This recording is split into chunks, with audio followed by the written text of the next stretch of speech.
The Giver, Chapter 2. Jonas watched as his father poured a fresh cup of coffee. He waited. "You know," his father finally said, "every December was exciting to me when I was young. And it has been for you and Lily too, I'm sure. Each December brings such changes." Jonas nodded. He could remember the Decembers back to when he had become, well, probably a 4. The earlier ones were lost to him, but he observed them each year, and he remembered Lily's earliest Decembers. He remembered when his family received Lily, the day she was named, the day that she had become a 1. The ceremony for the 1s was always noisy and fun. Each December, all the new children born in the previous year turned 1 at a time. There were always 50 in each year's group. If none had been released, they had been brought to the stage by the nurturers who had cared for them since birth. Some of them were already walking, wobbly on their unsteady legs. Others were no more than a few days old, wrapped in blankets held by the nurturers. "I enjoy the naming," Jonas said. His mother agreed, smiling. "The year we got Lily, we knew, of course, that we'd receive our female because we'd made our application and been approved, but I'd been wondering what her name would be. I could have sneaked a look at the list prior to the ceremony," Father confided. "The committee always makes the list in advance. It's right there in the office of the nurturing center." "As a matter of fact," he went on, "I feel a little guilty about this, but I did go in this afternoon and look to see if this year's naming list had been made yet. It was right there in the office. I looked up number 36. That's the little guy I've been concerned about because it occurred to me that it might enhance his nurturing if I could call him by a name. Just privately, of course, when no one else is around." "Did you find it?" Jonas asked. He was fascinated. It didn't seem a terribly important rule, but the fact that his father had broken a rule at all awed him. He glanced at his mother, who was responsible for adherence to the rules, and was relieved that she was smiling. His father nodded. "His name, if he mixes the name without being released, of course, is to be Gabriel. So, I whisper that to him when I feed him every 4 hours and during exercise and playtime, if no one can hear me. I call him Gabe, actually," he said and grinned. "Gabe." Jonas tried it out. A good name, he decided. Though Jonas had only become a 5 the year that they acquired Lily and had learned her name, he remembered the excitement, the conversations at home, wondering about her, how she would look, who she would be, how she would fit into their established family unit.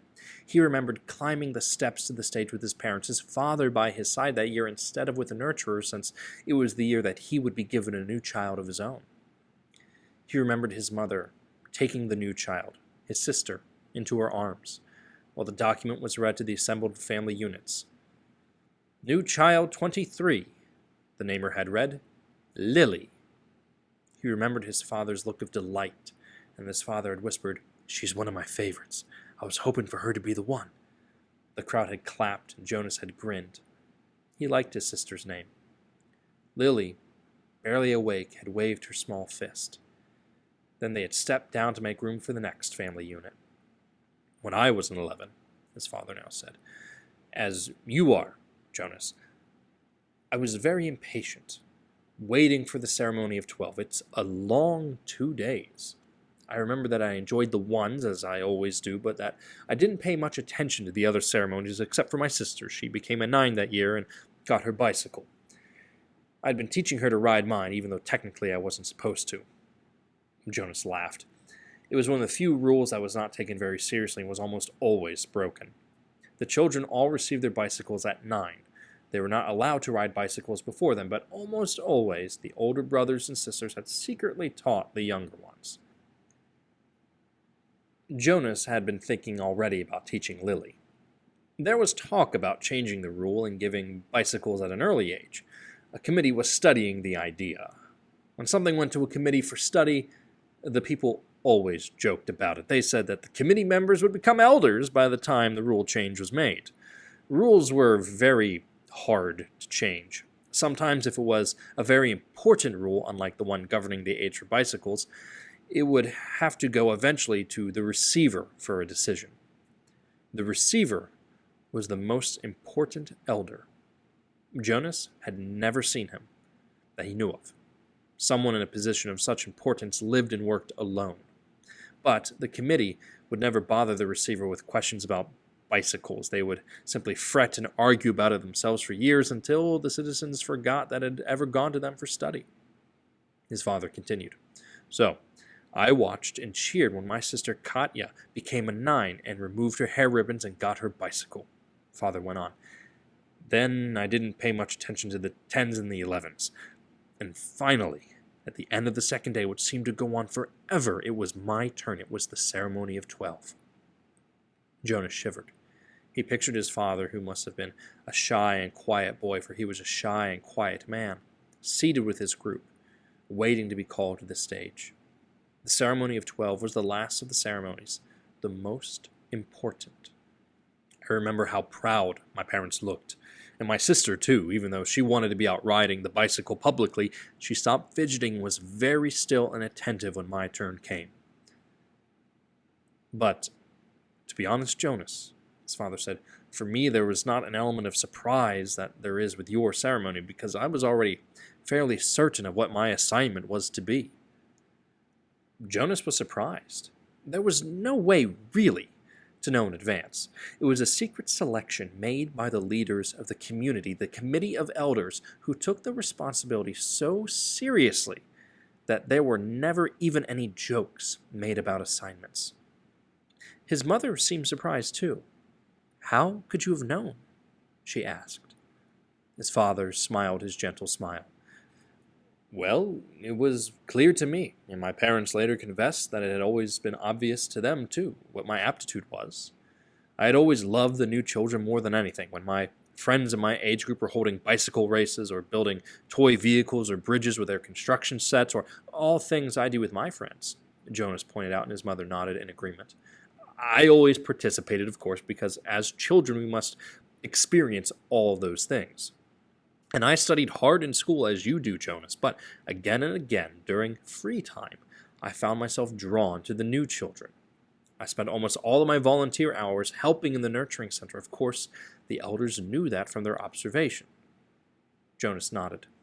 During the past year, he had been aware of the increasing level of observation. In school at recreation time, during volunteer hours, he had noticed the elders watching him and the other 11s. He had seen them taking notes. He knew, too, that the elders were meeting for long hours with all the instructors that he and the other 11s had held during their years of school. So, I expected it, and I was pleased, but not at all surprised when my assignment was announced as nurturer, Father explained. Did everyone applaud even though they weren't surprised, Jonas asked. Oh, of course, they were happy for me that my assignment was what I wanted most. I felt very fortunate. His father smiled. Were any of the 11s disappointed your year?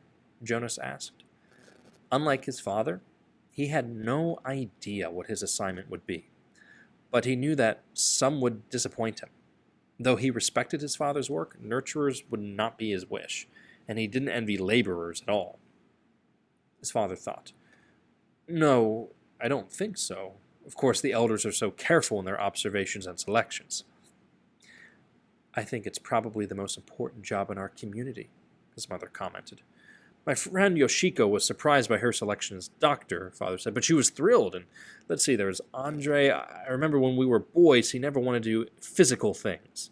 He spent all the recreation time he could with the construction set, and his volunteer hours were always on building sites. The elders knew that, of course, and Andre was given the assignment of engineer, and he was delighted. Andre later designed the bridge that crosses the river to the west of town, Jonas's mother said. I wasn't there when we were children. There are rarely disappointments, Jonas. I don't think you need to worry about that, his father reassured him. And if there are, you know there's an appeal process. But they all laughed at that. An appeal went to a committee for study. I worry a little about Asher's assignment, Jonas confessed. Asher's such fun, but he doesn't really have any serious interests. He makes a game out of everything. His father chuckled. You know, he said, I remember when Asher was a new child at the nurturing center before he was named. He never cried. He giggled and laughed at everything. All of us on the staff enjoyed nurturing Asher. The elders know Asher, his mother said. They'll find exactly the right assignment for him.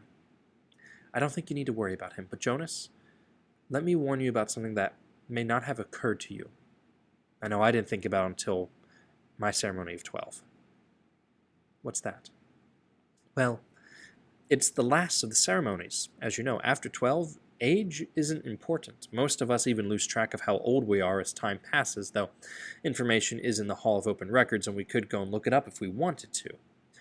What's important is the preparation for adult life and the training you'll receive in your assignment. I know that, Jonah said. Everyone knows that. But it means, his mother went on, that you'll move into a new group, and each of your friends will. You'll no longer be spending time with your group of 11s.